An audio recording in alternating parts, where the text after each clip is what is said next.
With the second pick of the 2024 MLB Draft, the Cincinnati Reds select Chase Burns. Is hammered down the left field line and way gone. A solo home run for Alfredo Duno. Collier swats one into left field, testing the line. That is down a base hit. Rogers is coming around third. He will score. To replace him at second is Cam Collier with a stand-up double.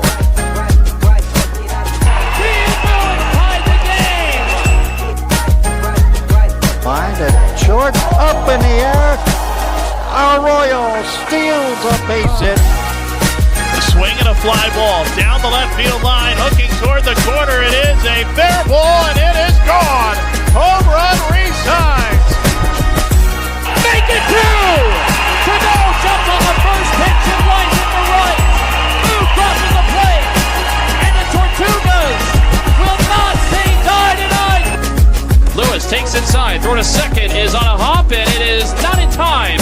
And there is stolen base number 50 for Kyle Henley. There's a swing and a fly ball into center. Dunn going back on the warning track, leaps at the wall, makes the catch. Dunn hauled it in. Ball game over.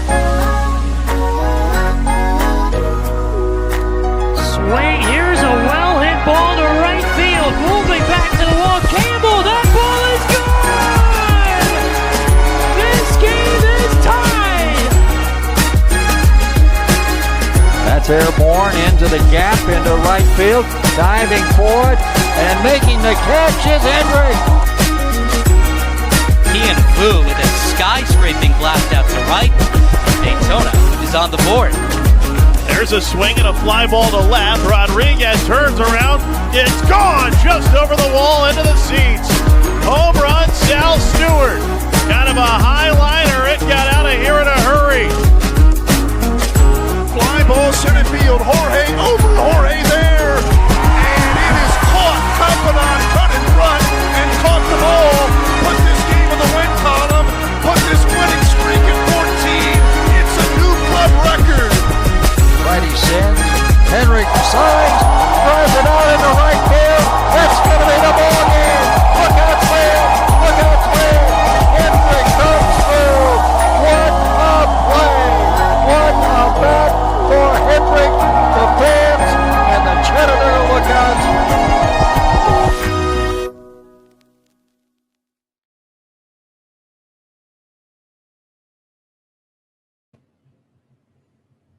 Welcome to Minor League Mondays, a Cincinnati Reds minor league podcast. We cover the Louisville Bats all the way down to the DSL, Dominican Summer Leagues, and everything in between. But today is one of my favorite previews, the ACL, the Arizona Complex League. This is the rookie ball league where a bunch of guys that either just got drafted out of high school or have come over from the Dominican Summer League to play stateside for the first time ever. And it's very exciting, very good part of our affiliates, or it's not an affiliate, a good part of our organization, because a lot of guys have come through there and gotten better, and some guys go there for rehab. So it's very exciting to cover these guys and talk about them as future Reds. But before we get into all that, Ricky, how have you been? Been pretty well. A little chilly in the tri-state area today. Under a frost warning tonight and this weekend, which is hilarious for being May. But other than that, doing pretty good. How about yourself? Yeah, I've been good. It is kind of funny because, April had been kind of unusually warm. It was a little bit cold too, but it had some 80s in there, and now we're starting to get into the cold again, but hopefully it's short-lived. We'll see. It's baseball season no matter what, you know what I mean? And the Reds are in first place, so I can't really complain, to be honest with you. So, but yeah, other than that, we are going to get into this ACL preview, but before that, let's get into our sponsors. So Frost Buddy has been with us. They're a great sponsor of ours, frostbuddy.com/redhotreds. They're at the bottom, and Ricky's got the Frost Buddy with him, and I'll show you all the features that are with it. Yeah, so I have the Frost Buddy Universal Buddy. This holds all your 12-ounce cans, your slim cans. So if you got Red Bulls, you got your Monsters that hold your 16-ounce cans. If you got 12-ounce bottles, like a Miller Lite bottle or something, holds those. I got a regular old Pepsi in here, holds it just fine. Keeps your drinks cold for up to 6 hours. If you have a hot drink, It'll keep that hot for up to 6 hours, and it also has an optional screw-on lid that you can make your cup into a tumbler. So it's very flexible. A lot of options you got, and then there's also a larger option, which is the Universal Buddy XL, which holds any can you can imagine, from slim can 12-ounce Red Bulls all the way up to 24-ounce Peace Teas. So it does it all. So get yours, because they're awesome. They got licensed products. They got all MLB teams. I got the Red City Connect. They've also got the regular Cincinnati Reds logo as well. NFL draft just happened. They got NFL teams, all that stuff. So, and they got some pretty cool regular design. So they're constantly updating the stuff. And then, once you buy one, like, you can get discounts further on down the road too. And I did see they have a new Mother's Day collection coming out, and it's Coca-Cola designed. So they have a lot of cool stuff. Awesome. Yep. Check that out. Frostbuddy.com, Red Hot Reds. QR code there as well if you scan that with your phone. Also want to shout out Hit Machine cards on X. They have a Naibel Mariano card that we're going to be giving away in a couple days, which is kind of crazy because we're also going to talk about Naibel Mariano in a little bit on the show. So that'll be great, especially you card collectors out there. Really appreciate you guys following our X page, and we might have more giveaways in the future. We'll see. But yeah, Hit Machine cards on X, like our post that's pinned there to our Red Hot Reds pod X page as well, if you'd like to enter the giveaway. Also, subscribe to us, hit that like and subscribe, and also that notification button so you can know when we're going live, or if we got a new preview or prospects to know, or whatever else we're doing, and maybe interviews and whatnot. Also, we're a podcast, so Apple, Spotify, and iHeart, we're also out there. The day about a couple hours after we record, we'll put that out there for you if you'd like to listen to us. Audio version. But also, yeah, All Gloves Off Media. We're expanding. We got 2 new shows: Cheap Hop Society, a wrestling podcast, and Fanboys Unlimited or Unleashed. Which one is it? Unleashed. And the Mr. First Down, the podcast host for that podcast, went to the draft and's got all this content from that and talked about it. So check those guys out. They just joined our ship along with Football with Cheese and Lights Out podcasts. Check out all that on All Gloves Off Podcast Network. So, but ACL, Arizona Complex League, rookie ball, kind of the first step for professional baseball for many guys, right? Like guys like I talked about saying they got drafted out of high school. A guy like Steele Hall, right, is going to be playing in this ACL.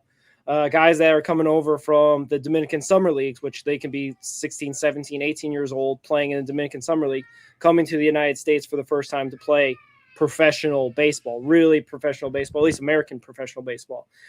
So it's kind of an interesting mix of players. I know we kind of lament how short the season is, as I think it's only like 50 games that they play, and it starts in May and ends in like the end of July, I want to say. So then a bunch of those guys sometimes end up getting promoted to Daytona and whatnot, depending on their situation. But yeah, I think we're going to start with the pitchers, Ricky, or do you have any other broad comments about the ACL? So what's interesting about the ACL is it's not just limited to your run-of-the-mill prospect player. Just a few years ago, we saw Connor Phillips get sent down from AAA all the way down to the ACL to basically relearn how to pitch. And, that they converted him into a reliever down there. They worked with him on that. And then now he's one of the better relievers in Major League Baseball. So, it's a lot of rehab assignments and stuff too, but there's a lot of good talent. Like last year we saw like Tyson Lewis and I think who am I missing? Arnaldo Lantigua. They were tearing it up down there, and they got promoted to Daytona in July. So short season, like you said, but if you stand out, you'll get promoted. For sure. And it's also, like you said, for rehab. I think Jonathan Harmon, when we interviewed him, talked about how he was there with Brandon Williamson and Julian Aguilar, who were coming off UCL injuries and stuff like that.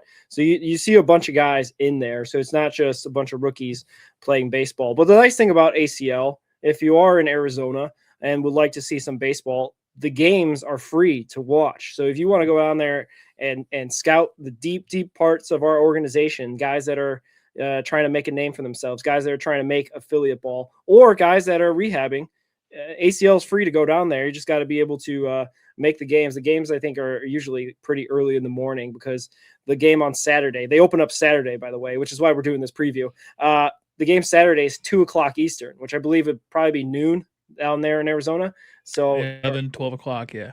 So you got to be able to, get to the game pretty early in the day. Maybe some people got some stuff going on, but anyway, it's usually a free a viewing experience to look at these guys and see them all. And it's probably pretty exciting because, like you said, there's guys like Steele Hall that are down there. Tyson Lewis was there last year that are highly, highly ranked prospects in our system. And even in our top 30 out there playing baseball. So if you are a big a minor league person as we are, it'd be an excellent time to go and watch them play their games out there starting on Saturday. But before all that, we're going to dive into first the pitchers to watch for the Arizona Complex League. Got a lot of guys that are coming over from the Dominican Summer League for the first time. I don't know where you want to start. We got a bunch of guys that we have talked about in the past, like a Moises Castillo, a Raijiterte Marete. Oh man, I already messed up his name. Iker Redona, Aaron Watson. Go a lot of different areas. But where would you like to start for previewing ACL pitchers? Yeah, so I'll go with two. I am interested to see Dony Aguilera pitch. In the DSL over the last 2 seasons, he's pitched in 27 games with 20 of them being starts. So he's probably going to be more of a starting pitcher type. Right-handed pitcher. He's 5'11", a little undersized, but I think he just turned. Yeah, he turns 20 in September. So relatively young, but he was 6-0 with a 1.70 ERA and 58 in the third innings last year with a .98 whip. Just really good stuff. I don't know a whole lot about his pitch mix because we don't get a whole lot of biographies from these young players unless they're highly, highly known in the signing period. But everything that I've seen, he's just a very efficient pitcher because we know how it is with the DSL. You either walk a million batters or you stand out, and he's just one of those guys that stands out. And then from the left-handed side, I love Iker Redona. I think he's going to be a top 30 prospect fairly soon once he gets recognized in the complex league with more scouts available to him. He's got really good stuff. He's like a left-handed version of Starlin Torres. So he's really good. His stats last year, it was 1-1 in 13 games. Trying to get a start total, and he's only played one DSL season. He was a little older. He 31 in the third innings, 6 starts out of 13 appearances, but he made the DSL All-Star team, and he's really young. He just turned 18 in December. So he's on the right track to be moving up through the system relatively quickly. And if he can pitch like the way he pitched in the DSL last year, he could be in Daytona at the end of this season. 1-1, 0.86 ERA, 0.67 whip, 42 strikeouts, and he had single-digit walks. 3. He had 3 walks. So just very, very efficient. And guys just don't hit him, a 164 average. So just really good stuff. I'm really excited about seeing him. Obviously, we're not going to see game highlights, but we might see some social media posts more often. Yeah, for sure. It's not as well covered as some are. It's hard to even get clips from Daytona sometimes. So someone that you might see highlights from if you're on Instagram is Troy Collins Baseball Life. He lives near the complex, and he goes to every game. And he posts them all on social media. He's got a lot of Reds prospects that follow him, and he's given away Cam Collier autographed baseball bats and stuff. He's a really well-known prospect videographer, I guess is what I would call him. But he's a good social media follow. Nice, let's get him on the show. But yeah, one of the guys that you mentioned, Dony Aguilera, was on my list as well. I do have a small scouting report on him. It says that he's got a 94 mile per hour fastball, and his curveball has immense spin rate, which is great to have as a secondary pitch. And his miss rate is like 43.5%. So that stuff would be interesting to see how it translates to, coming stateside, if he's going to be able to still be able to have that high of a miss rate going into that. And like you say, he's a tiny guy, like 150 pounds. Same thing with the other guy I wanted to preview, Jiteri Marete. He is a tiny guy. I believe he's like 5'11", 150 pounds. I want to say. So this is a tiny, 6'3", 150 pounds. I had it mixed up. And he went over and played in the World Baseball Classic for, I believe, the Netherlands, because he's a Curacao guy. So like they have that Curacao Netherlands connection that often, like Andrew Jones and what have you, they play for the Netherlands for the World Baseball Classic. But he looked pretty decent in a start, I believe, for Netherlands, one time out there for them, and really looked mature out there for being is 19-year-old guy, I want to say, 2005. He's 20 years old. He turns 21 in December of this year. Yeah, he just turned 20. So he's or 20 or 19. 20 because 2025. But yeah, that's right. Yeah. He showed a lot of maturity out there in the World Baseball Classic stage, going out there and getting a bunch of outs. I know Netherlands really doesn't have a fighting chance a lot for the World Baseball Classic, but they definitely can preview and put guys out there on a pretty big stage, like Marete was this past March. So that's another guy to watch. Another last guy I had picked to talk about was Aaron Watson, and a guy that we saw at the spring breakout game in mid-March that we talked about, obviously how impressive Chase Petty was going 4 or 5 innings, but the guy that came right in behind him was Aaron Watson, a guy we hadn't seen at all in 2025, I believe, because he's usually, when they get the pitching draft picks, they don't usually pitch them right away. They give them a year to rest because they're coming out of college or high school, and just giving them some time, probably work on some stuff at the complex that isn't game action. But the second round pick in 2025 draft out of high school was phenomenal coming out after Chase Petty delivered, and even got a little athletic play off the mound where he had to field and throw it over the first to, I think, Cam Collier at the time. So it was kind of cool. The scouting report on Watson is he throws about 93 to 95 mile per hour sinker, and that has gotten up to 97 at times. They think and he's still a pretty big guy. They still think he's got room to grow since he's just out of high school, just 1 year. So that's kind of crazy as well, just to think about that. And his slider's mid-80s as like a secondary pitch. So lots of potential for this guy. We saw it obviously on display for the breakout game, and we're really excited about it. I was as equally excited as you were about Chase Petty and his spring breakout game performance as Aaron Watson, because this is a guy for sure for the future. He probably is not going to be debuting till 2030, maybe 2029 at the earliest. Yeah. So, but Aaron Watson. Yeah, he's going to be interesting to watch. He being a second round pick. They had to kind of overpay to keep him in the system, because I think he was committed to the University of Florida, and they kind of went over the slot value to make sure they got him. And I'm glad they did, because I think there's a lot of potential with him to be maybe like a hybrid version of a Rhett Lauder, Chase Burns, like in the middle of how they are. Like, I think he would complement them two very well. For sure.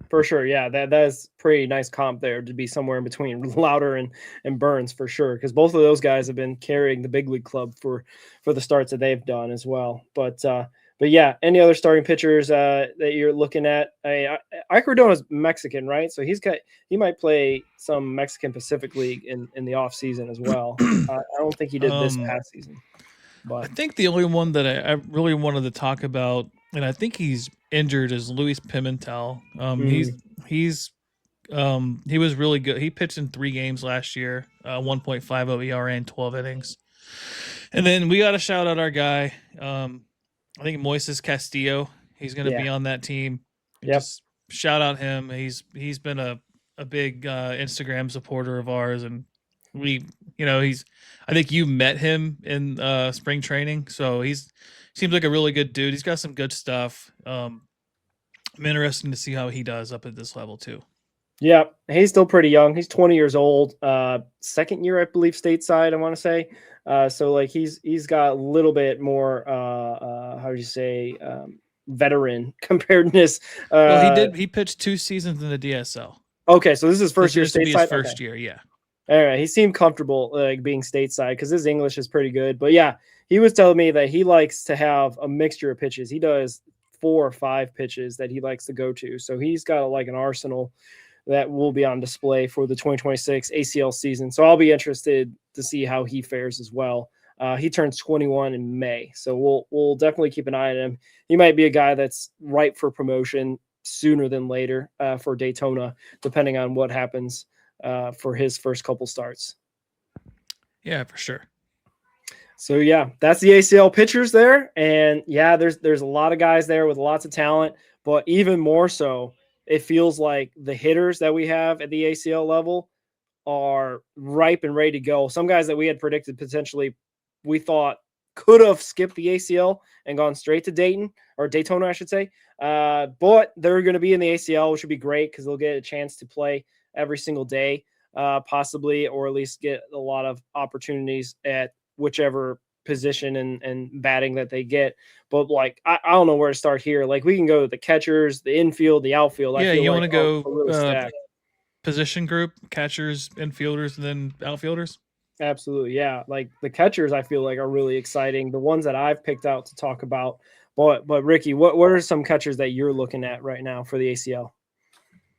I'm interested to see. He's a little older. Pablo Aliendo. I think he came over from the Cubs organization, right? They signed him when Connor Burns got on the 60-day IL, and we thought he would be the replacement at AA, but he got assigned down to the ACL. So we'll see. He's got 52 minor league home runs in 7 years. 2018, 2019, 21, 22, 23, 24, 7 years. He's been all the way up to AA, like he said. He was in AA last year. He hit 13 home runs for the Knoxville Smokies. They used to be the Tennessee Smokies. They rebranded. That's what threw me off. I think he talked about that one of the last minor league Mondays. Yeah. He's not old. I mean, he's 24. He's a little older for ACL, but I think they're just kind of doing that because, funny, like the Reds have a lot of catchers in the system now that are actually really good. We're not used to seeing that because there was a stretch where we had just, I don't want to say bust, but just not very good catcher for a while. I mean, our last good drafted catcher was Tyler Stevenson all the way back in 2015. So we've kind of turned it around here in the last 4 years, I would say. I mean, we were seeing Jacob Friend and Single A just tear it up. Yep. But Pablo Aliendo and then Brandon Jaime, I'm kind of interested about him too. He's 21. Hit a home run last year. That was or 2024. He didn't play last year.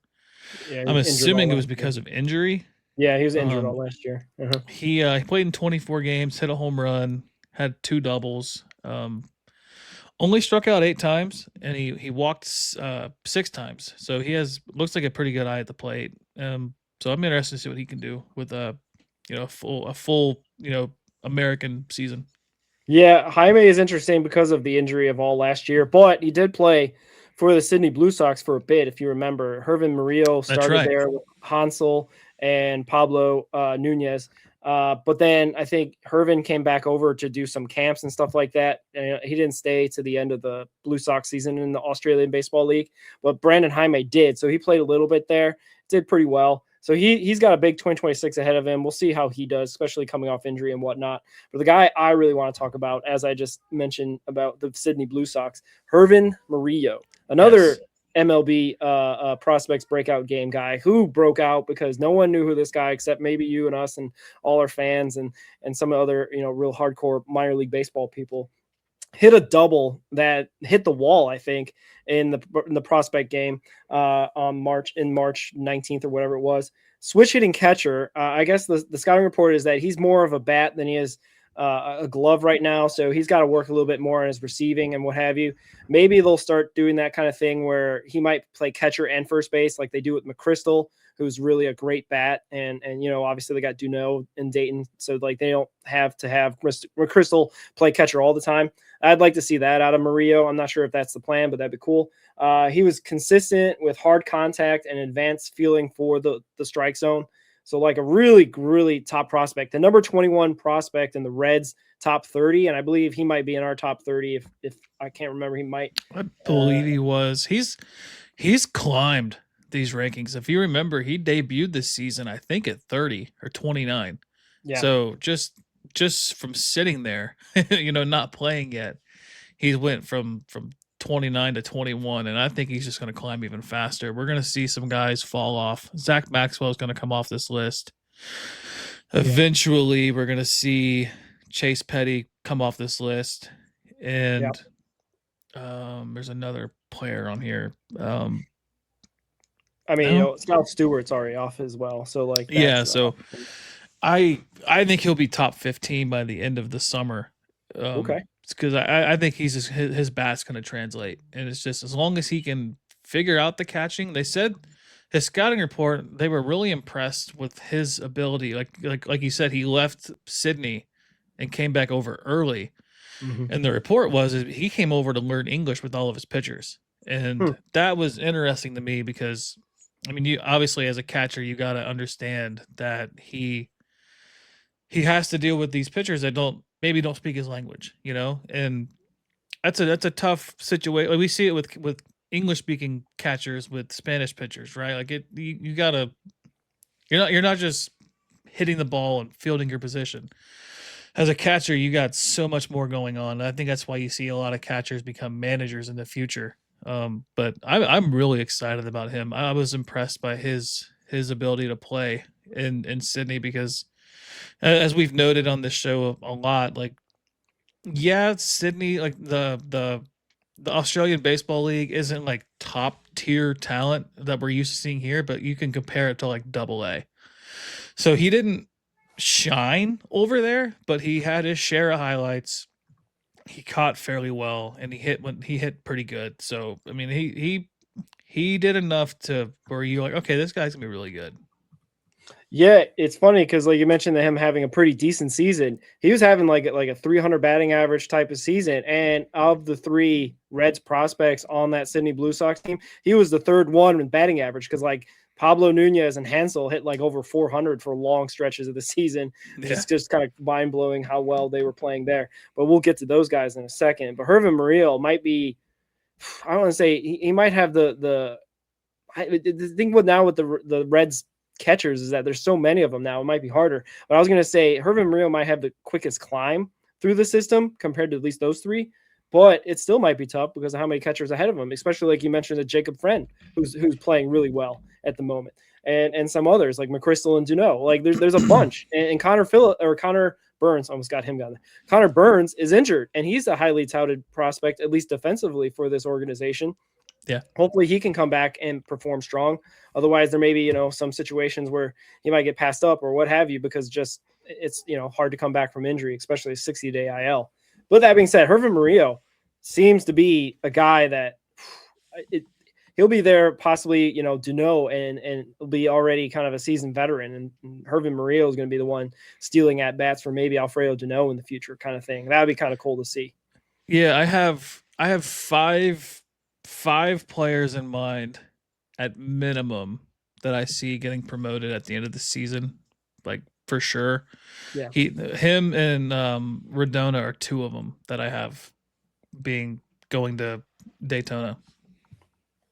Yeah, for sure. That very well could happen, and that a lot of these guys develop pretty quickly because sometimes they have the talent and then it bears out a stateside because sometimes, like you said, it's hard to judge like the Dominican Summer League in terms of like what kind of level these guys are at. And then, high schoolers come in and play for professional for the first time. It's hard to kind of get because they're obviously, playing against lesser players in high school at times. So like, yeah, they could catch fire and get moving and get to affiliate ball sooner than later. And we'd love to see that. But anything else about our catchers before moving on? No, I was just looking at his Sydney stats. He had 331, 446 on base, and a 374 slug. He had 52 total bases. He had 5 stolen bases too. That's pretty good for a catcher. I'm really impressed with him. I'm interested to see how he translates in stateside. Yeah, absolutely. Yeah, and like I said, that 331 average was third from like Pablo to Hansel to him. So like, just think about that. But anyway, we'll move on to our infielders. And infielders, like a lot of parts of the Reds organization, are super stacked. We've got guys almost in every single position that we're excited about and that could really perform well. A bunch of guys that are in the top 30 already, like Hansel Jimenez, like we talked about a little bit. But like, where do you want to start there for the infielders? Because we got a bunch of guys that, even like a Jalen Hairston is a very compelling guy to see how he's going to perform this season in the ACL. And our guy Naibel Mariano, a lot of guys here. But where do you want to start? I'll start with Steele Hall just because I feel like he's the ones that needs to be talked about. Yeah. First round pick 2025. He was young too. I think he was 17 when he got drafted, and yeah, he reclassified. He turns 19 in July. So yeah, he turned 18 shortly after being drafted, and he's really fast, like faster than LA fast, and his comp coming out was Trey Turner, which if his bat can turn into Trey Turner, I'm gonna be really excited about that, just because I like Trey Turner's game a lot. Steals a lot of bases, hits for a lot of contact, has some sneaky pop too. So I like Trey. Trey Turner is one of my favorite players outside of the Reds. So I'm happy if that comp turns out to be true. He's 5'10", 180 pounds. I don't know if he sticks it short. We'll have to see how his glove translate. His arm is, third base quality arm. I think you saw that in spring training. I think he bobbled a ball. He threw it across the diamond and got the guy out. Like he has a rocket for an arm. But I'm really interested to see what he does. I don't know if you have anything on him you want to talk about. Yeah, I would say the scouting grades he's got here, like you talk about being fast. His hit is 50, his power is 45, his running scouting report is 70, and then arm 55, fielding 60, overall 55. And Carrick, I think, has been throwing messages at us asking if we ever get a hold of Steele Hall or whoever else is there in the ACL, who's faster, Steele Hall or Eli Pitts? Like if they have a foot race, who would beat him out, or maybe a first to third challenge type of thing. But yeah, the guy is quick and fast. And they said his high school year he had 15 to 20 pounds, which helped him at the plate for like power and stuff like that. So if we're talking about a guy that's like hitting for power and speed, like sign me up for that. I know he's well far away, and I know there's been comments that a lot of people of the 2024, he was a 25 class that got drafted are in like single A ball now, but he's still in the ACL. But like the reclassing, him being a year younger than most of his peers may be the reason, and the Reds being a little bit more on the conservative side with promoting guys might be a factor as why he's still in the ACL. But for sure, definitely a candidate to be playing for Daytona, at least in July, August. That's my guess. Yeah, and then I guess one more that I want to talk about, and then we can kind of bounce yours off and talk about them. But I want to talk about Juan Brown. He's third baseman. He's 6'3", 185 pounds. He had 3 home runs last year in the DSL. He has a career 278 batting average down there in the DSL. This would be his third professional season, so he's pretty seasoned to be his first season stateside. He doesn't walk a whole lot compared to most of the guys that we talked about on here, but last year, 257 average, 366 on base. He only slugged 375. That was a 741 OPS. But the season before that, he had a 364 average with a 917 OPS, and he had a double and a triple. He only played in 11 games his first year. I think he was a late signing. I know he signed in January, but the 2024 class was a really good class for the Reds. They did a really, really good job on that class. I mean, they had Adolfo Sanchez, Pablo Nunez, Juan Brown, who am I missing? There's a lot of Jacet Martinez. Like they have a lot of good players in that class that I think can become very good minor leaguers that could possibly sniff the major leagues in their future should they continue to develop. But yeah, Juan Brown, he's a big kid. He turns 19 in July out of Aruba. He's probably going to grow into his frame, which maybe you see him translate into an outfielder eventually because he does have the arm strength to play third base. So maybe we see like a Noelvi Marte kind of transition to the outfield for him. But I'm interested to see what he can do. Yeah, for sure. I didn't think he was that young. That's kind of crazy to think about. My guy to watch, and your guy obviously as well, Hansel Jimenez, a guy that we talked about a lot on the show. Obviously, he's had a spectacular winter league at the Sydney Blue Sox and whatnot, but he's a top 30 prospect as well for the Reds. A guy that I think you've compared him to the recent 2026 Reds Hall of Fame enshrinee, Brandon Phillips, and I see that comp a lot now when I see his highlights and whatnot.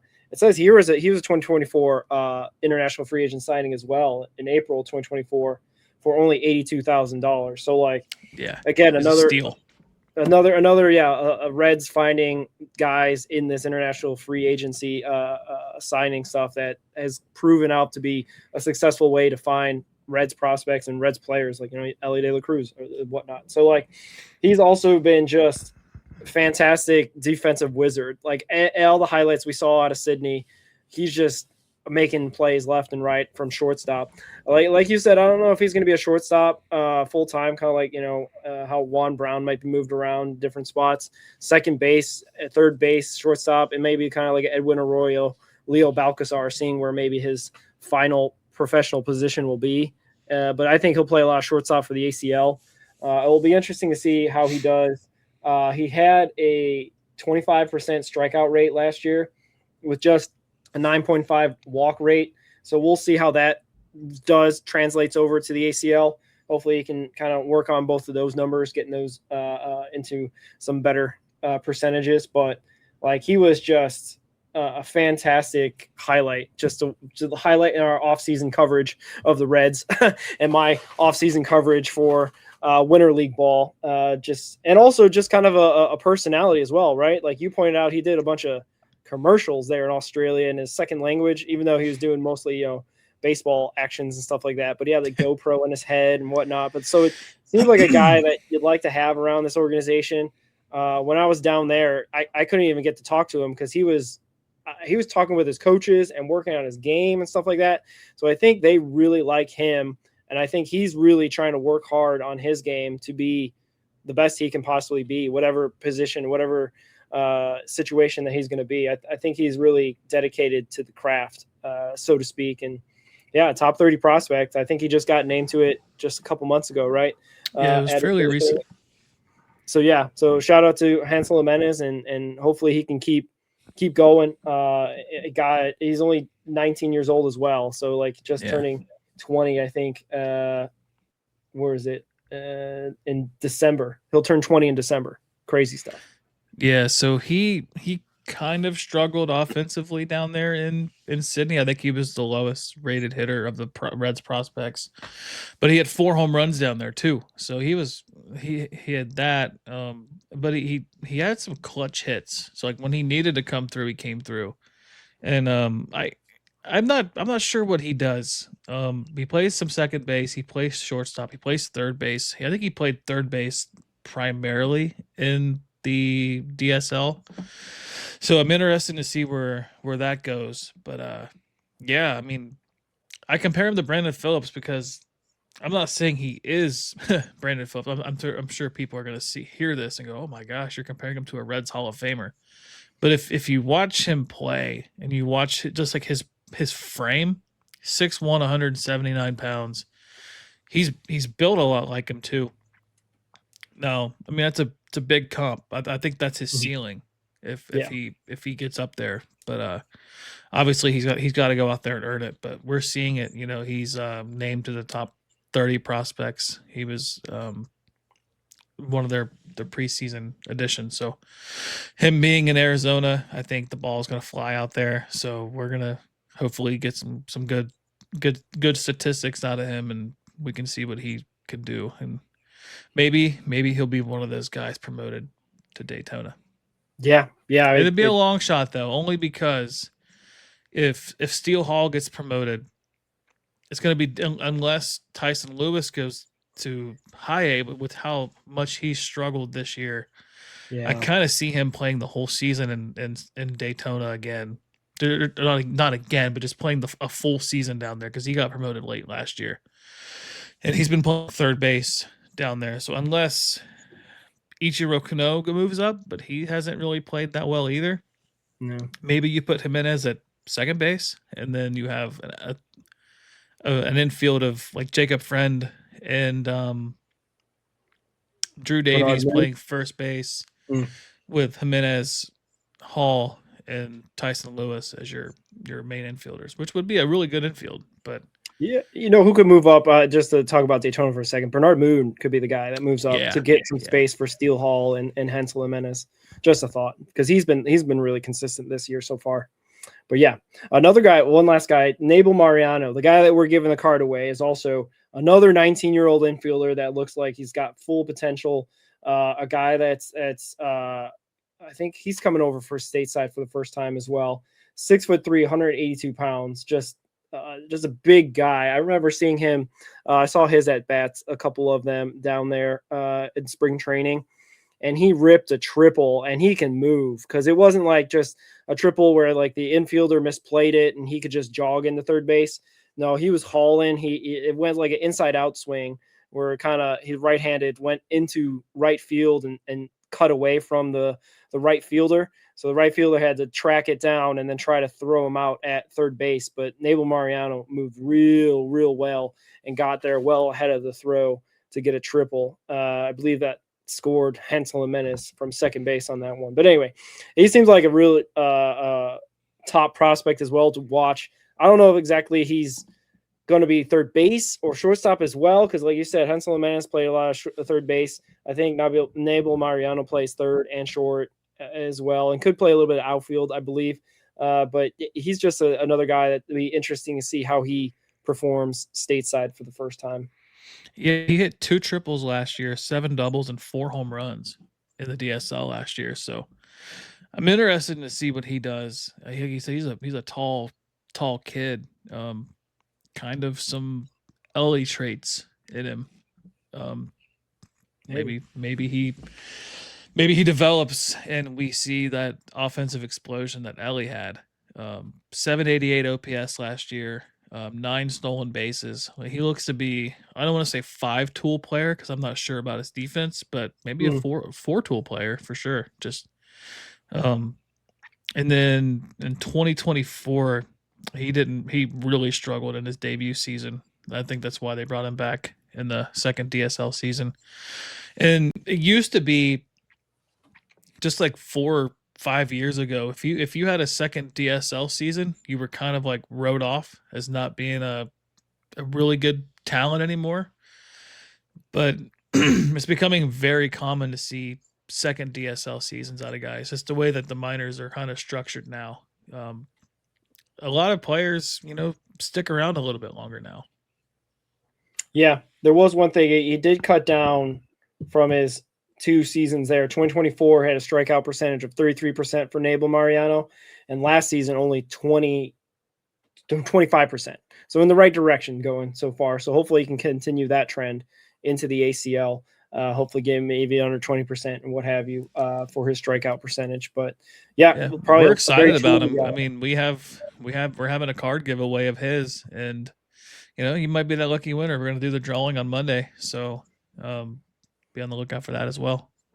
Absolutely. Anything else about our infielders for the ACL before we move to the outfield? Maybe we could just I know we don't really want to mention a whole lot, but Victor Acosta is going to be back down there. Yeah, I think that he's just going down there to work on some stuff and switch hitter. He's still fairly young. I mean, he's 21 years old, so I'm not worried about him. I think he's just he's got a lot of potential. He came over in the Brandon Drury trade with San Diego, if I remember right. He's only been in the organization for 3 years, so I think he's gonna go work on some stuff. Maybe have a Connor Phillips type resurgence. Yeah, he was at Dayton last year. So yeah, we'll see. We'll keep track on him and his progress and what he's up to for sure. As hopefully he can get back to Dayton sooner than later. But yeah, we'll move on to the outfield, which is, I think, again, equally as talented, at least from what we can tell, and the guys that are going to be playing the outfield for your ACL Reds. And a guy, obviously, we're really big on, like a Pablo Nunez is going to be there. One guy I got that's really kind of, I don't know, hoping for a breakout is Eli Pitts. But I don't know. I don't want to take away your guys. What are some outfielders that you're really looking at for the ACL? Well, I think if you're a fan of this show and you follow us on social media at all, you kind of know where I'm going with it. I'm a huge fan of Pablo Nunez. He's not getting the credit he deserves to be a top prospect. And I think this is where he finally shines. He has performed every year to where he is going to finally see the breakout success publicly. 2025 DSL season, he set the record for on-base percentage in the Dominican Summer League at .542. Think about that. He got on base over half the time he was at bat. Slugged .413 for a tiny guy. He's 5'10", 145 pounds. He turned 19 in October. Mm-hmm. So he's going to be his age 19 season this year. He went over to Australia, and keep in mind, we talked about it earlier, AA kind of talent over there. The average age over there is 24, 25 years old. He was 18 playing over there. He was almost 6 years younger than the average player playing in the Australian Baseball League. Hit .331, batting leadoff over there, by the way. .331, .446 on base, .374 slug. He had 4 doubles and a triple, 18 RBIs, 5 stolen bases. And like I said, if you followed our social media, I try to post as many highlights as I can. Shout out to the Sydney Blue Sox social media team. They crush it. We got a lot of, we're tight with them over on Instagram. He has a absolute cannon from center field. He plays some right field too, but I think center field is going to be his calling. I think he's going to be a higher ceiling version of TJ Friedl. And I think his floor is TJ Friedl right now. Wow. But he just got a cannon, and he threw out a guy at home probably closer to the warning track than the infield, and it saved the game. And he's thrown some guys out at third from right field. Like he's got a rocket strapped to his right shoulder, and he's really good. I'm really excited to see him play. Yeah, him and Hansel and Jirvin Morillo definitely led the Blue Sox to the best record in the ABL. It got them to the championship game. Unfortunately, they lost to, I think, Adelaide, which is where Drew Davies played for. Yep. And he got the best young player, Drew Davies did, another Daytona guy. But yeah, I'm definitely excited about Pablo, seeing him stateside for the first time. Unfortunately, when I was over there at spring training, he had some visa issues. So he got there, I think, after I left. So I wasn't able to meet up with him, unfortunately. But there is a lot of other guys that I'm also excited about. I know Pablo is definitely one to watch for me. But Eli Pitts, 5th-round pick out of 2025, did not play at all last year, playing his first time for the ACL. I'm really excited to see what he's about. And like we talked about, see who's faster between him and Steele Hall. And his scouting report, he's a 65 for running. So it seems like that the scouts really like Steele Hall in a foot race, it would appear. But that being said, he's still a guy to watch. 6'1", 185, going to turn 20 in November this year. So like another young 19-year-old guy that's going to be going out there performing hopefully every day in the outfield.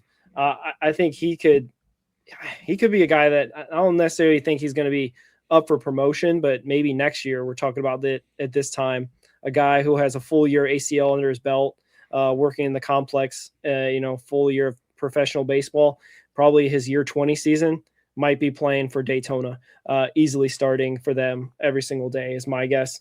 But yeah, plus speed, good hitter, decent power, definitely an interesting prospect to watch for this 2026 ACL season. Really excited just to see him in action as well. Yeah, I feel like we can just talk about the whole outfield at this point because I was scrolling through here. Johanser Calzado. I don't know if you saw his stats. He stole 41 bases last year in like 50 games, right? Yeah, like I remember doing recaps and just seeing his name with like multiple stolen bases like every game. He had 292 with a 787 OPS, 41 stolen bases. Doesn't have a professional home run yet, but he's played in 2 seasons down in the DSL. He turned 19. Yeah, turned 19. So he's super young. I think he's going to be a decent, fourth outfielder out there. Yeah. There's so much outfield talent that's in the ACL. I mean, there's going to be guys rotating all the time. And, we haven't even talked about Adolfo Sanchez yet, but Johanser Calzado, I think he's going to be an underrated prospect to watch. And I think he might be a sneaky guy that could be faster than Steele Hall and Eli Pitts. I think he's you steal them. He's got 68 career stolen bases in basically 80 games. Yeah. Adolfo Sanchez is definitely the next guy I want to talk about. He is a guy that should be playing every single day down there in the complex league. The DSL stats on him for Adolfo: 339 batting average, 474 on base, 978 OPS. So like, should be a guy that, and he should be playing in Daytona, I think, sooner than later. He's already, I believe, 20. So like he may be like the old guy in the outfield at this point. But yeah, he also did a decent job from 2024 to 2025, lowering his strikeout rate. Get this, going from 2024, his strikeout rate was 34% to 2025, 13.6%. So real huge improvement, cut it in half. So that's something that I think will get the scouts really excited, because that's what really kind of holds back a lot of players sometimes, is that they may hit, monster home runs like a Tyson Lewis, or they may have super ability at speed and whatnot. But if they're not able to pick up any pitch recognition at the higher levels, that could keep them at low A for a longer time than some other guys. So that's the thing that's kind of really exciting for me with Adolfo Sanchez. Hopefully he'll be playing center or right field for the ACL Reds. But like you said, they move guys around a lot just to experiment or just get guys at bats. It's not like guys don't like earn their spot here at this level. They get rotated around a lot in terms of they don't start every single day if they're possibly a top prospect. They like to mix and match and get and see guys. Basically, it's kind of a not necessarily experiment. That's not the right word. I guess I'm thinking it's more of like they're trying to get these guys experience playing professional baseball against other guys who are trying to learn professional baseball. So we'll see what kind of stats he puts up. But if he's going to cut his strikeout rate again, he might be playing in Daytona before July. Yeah, I mean, he's got a lot of talent. Obviously, he was a top 10 international prospect the year he came up. He turns 20 in September. So at the end of this season, he turns 20. So he's still really young. He as well played a second season in a DSL, like you said, cutting his strikeout rate down like he did. It's just very impressive. Just shows that he puts into work too, not just some super talented kid that just thinks his game's just going to translate. He also is a really good Instagram follow. If you follow him on there, a lot of these players, I guess Instagram's just where it's at for these young kids. And he he puts highlights up every day, not just highlights. I mean like just him working out, training, taking batting practice, fielding, everything you can think of. Like he's always in the lab cooking, as they say. So he's a good Instagram follow. I think it's Adolfo Sanchez 19 is his Instagram handle. So shout him out. If you're not following him, you should, because you're going to see a really good prospect. He's 12th in the organization, or 11th in the organization right now, and he's probably going to climb with being stateside now. Yeah, absolutely. Yeah, I'm really excited to see his stats that he could put up alongside Pablo, alongside Juan Brown, alongside all these guys. I think this time last year, we were really excited about the Tyson Lewises and the Arnaldo Lantiguas of the world, and how they could look at their first time at, stateside professional baseball. So like, it's same thing. Another class of really highly touted, really, Steele Hall is the number 3 prospect of this system. This is going to be the first time a lot of people are ever going to see him play. Although I do remember seeing him, do some workouts this spring training, and he looked pretty decent and whatnot, but he's going to see some real live action now for this upcoming year. And hopefully he can, he's highly touted. So it's kind of a lot of pressure on a 19-year-old or not 18-year-old kid. So, hopefully he'll be able to perform well, and they'll be able to help him become his best self down there in Arizona. Yeah, for sure. But yeah. Any other things you got for the ACL preview? No, I'm just really excited about this ACL season. I think it feels a lot like last year, maybe a little bit more exciting, just because of the DSL talent that's coming up this year. Looks to be really exciting with our 3 Australian Baseball League players that played over there, with our first round pick Steele Hall, Aaron Watson. I'm just excited about all these guys finally getting some game action, putting on a Reds uniform for the first time, and just seeing them play. Yeah. You mentioned it earlier, the 2024 international free agency class. This is their chance to show what they've got stateside. This is it.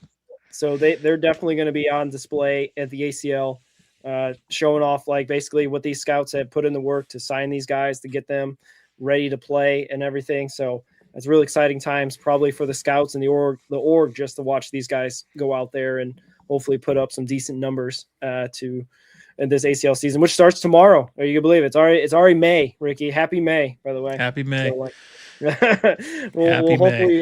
we'll hopefully have a lot. The one thing also that's weird about the ACL, just to point out this at the tail end, they don't play any games on Sunday, but they do play games on Monday. So they'll be playing games potentially when we're doing minor league Mondays and whatnot. So there may be some, stats and stuff like that, but at least there'll be some games to watch on Monday, or highlights to look for on Monday if the Reds are off, and obviously all the other affiliates are off. So we'll get that, at least a little fix of baseball on Mondays going forward. now the ACL is going to be starting up. So, but yeah, we'll also have a preview on the DSL coming out. They start in June, and we probably should have those rosters pretty much finalized, because basically the guys that aren't coming over stateside are going to be back over there, and probably we'll see Angel Nunez, the 2026 international free agent signing, playing his first Dominican Summer League, right? He's 16 years old or something. So we'll see how that goes. Yeah, super exciting. I don't know if you can tell, but we're big fans of the DSL and the ACL over here.